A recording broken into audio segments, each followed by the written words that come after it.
marking an important anniversary. How New York City is celebrating the Exonerated Five 20 years after the charges against them were dropped. Plus, a generational series for the LGBTQ community. Laurel Holloman is here to talk about Showtime's The L Word franchise.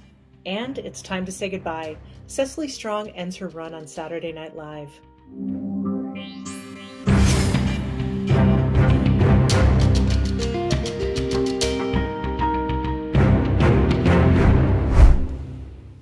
Welcome to Advocate Today. I'm Tracy E. Gilchrist. We begin in New York, where the Exonerated Five are celebrating the 20th anniversary of being cleared of all charges. They were wrongly convicted and incarcerated for a 1989 assault and rape in Central Park. Now the five are being honored with a gate named after them at the world's most famous park. Hundreds gathered in Central Park to celebrate the anniversary and the renaming of the gate at 110th Street between Fifth Avenue and Malcolm X Boulevard. It will now be called the Gate of the Exonerated. The gate will feature a historical sign with information on the case, along with a QR code linking to online resources.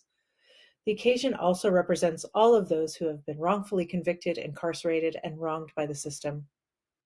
Turning to entertainment, there isn't a show out there quite like the L Word Generation Q. It shows queer characters facing real-world situations and relationships, but the series itself has been a staple for the LGBTQ community for decades. I caught up with original cast member Laurel Holloman about the legacy of the series, her on-screen chemistry with Jennifer Beals, and more. Kind of a general question. You've been a part of this for almost 20 years. It's so meaningful to people. What does it mean to you to be a part of this show that still affects people really deeply? I am a 50-something-year-old woman shouting at my TV and still feeling really seen by the L Word. It just means a lot. I think to work as an actor and to get to do something so impactful, first of all, that's an incredible gift. Yeah. And we just have the most amazing fans. And I'm super excited to be part of, representing the family on TV and being part of the legacy of what this incredible brand has been. Yeah. I hope it continues. I think it's just a testament to good storytelling. Yeah, I agree. That needed to be there. We're so glad you are.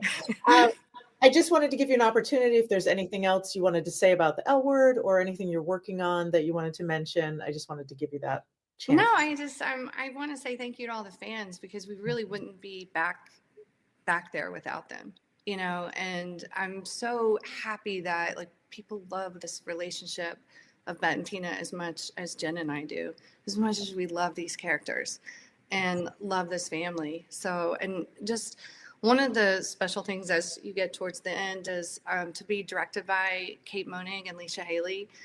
That was I didn't know that. Yeah. So they direct the last 2 episodes. I can say that. People know that. So, together? They do it together? No, they each direct an episode. Wow. And that was gold. Yeah. It was just fantastic. It was just to look up and you're working with someone that knows you, knows your character, and knows the show so well. And, Asking you're now back for Generation Q for its 3rd season after this, shooting the 2nd season at the height of COVID. And I wonder if you would talk a little bit about coming back with this cast where I imagine it's gelled quite a bit more, and what the process was like shooting this season. Compared to 2nd season, when we even started before, not all the vaccines were done and everything like that, it was just amazing. It was very organized. It was like a smooth operating ship. That's the only thing I can say. And it was just nice because I think everyone was so excited to come back for a 3rd season. So, yeah, wonderful. This season, to me as a fan, felt like a real, or at least what I've seen of it so far, feels like a real return to form. And of course, it starts out with such a bang. With you and Jennifer really giving the fans what they want. I wonder maybe what we want. Who knows? I wonder, would you talk a little bit about this 20-year, almost 20-year on-screen relationship that you formed with Jennifer Beals, who's just remarkable, and Yeah, that chemistry that it's just lightning in a bottle that you both have it. yeah. It's so good. Well, thank you. Yeah. I, we had something right off the bat very quickly starting in the pilot. And I think we were so excited to have these roles with two women that were, it was so fleshed out and we could really kind of sink our teeth into something dynamic. And I think we were just really excited about that. And then the lightning in a bottle part, that's just luck. I Yeah. don't know. It's just, it's trust, I think, and commitment. And I mean, I had a situation where I took a break and then I had another career and I came back. And I mean, to be honest, I don't think I could have done that without Jen. You Yeah. know, she gave me a lot of confidence to come back and everything. And I think with these two characters, you want to see them earn this relationship. You Mhm. know, you want to see certain dynamics. I mean, we were very careful. We didn't want to play something we played before. And Yeah. we've told a lot of stories. So I think in season 3 you're going to see something a little different. So I mean, you see the beginning of Tina becoming interested in like, ooh, who is this new Bette? You Right. know, and then there was that time frame where they weren't really talking. I mean, it's all happening off screen, but a year goes by and Bette really works on herself. And you know, that opening scene where Tina says, I just wish you were better at it.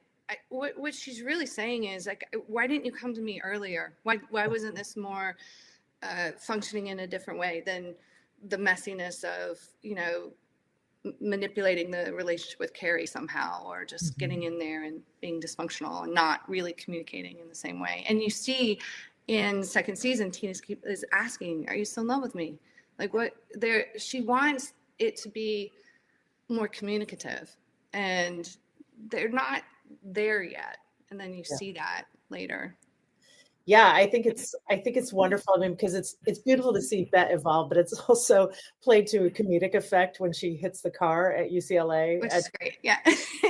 Alice and Shane are like, "Oh no, oh no," Yeah. because we've seen Bette in a car accident before, and it wasn't cute. No, no. It was feisty. I wonder, would you talk a little bit about this? You mentioned before we came on officially this kind of rom-com esque grand gesture that is coming up in an episode, and kind of the Yeah. was that fun? It's Was that very fun for you to classic. play? Well, shooting it was super fun. We Mhm. were downtown. We were downtown LA. We were there all night. We were in a scheduling situation where someone had gotten COVID, so we're rearranging things really quickly. And we were like, what can we do? And this is what we ended up shooting. And I was so glad. Like, we just had so much fun out there that night. And when I first read it, and I think it was just great. I feel like Marja was capturing something that was like, we see these romantic comedies all the time, but we don't quite see it in this way. Thank you to Laurel for stopping by. Check out my full interview with the star on the Advocate Channel YouTube page. Well, a longtime Saturday Night Live cast member is saying goodbye. Cecily Strong took her final bow on the sketch comedy show after 11 seasons. Her final send off on the broadcast had the cast and host Austin Butler join Strong on stage to sing Blue Christmas. During her run, Strong's memorable characters on the show included the girl you wish you hadn't started a conversation with at a party. She also did impersonations of Melania Trump and members of the Kardashian Jenner family. In 2021, her character Goober the Clown at the Weekend Update desk led a conversation about abortion. She posted to Instagram that she was quiet about her departure because she didn't want to add pressure to something that was already emotional. That's all the time we have for this advocate today. For content and coverage that advocates for you, open the Advocate channel wherever you stream or on advocatechannel.com. I'm Tracy E. Gilchrist. I'll see you next time.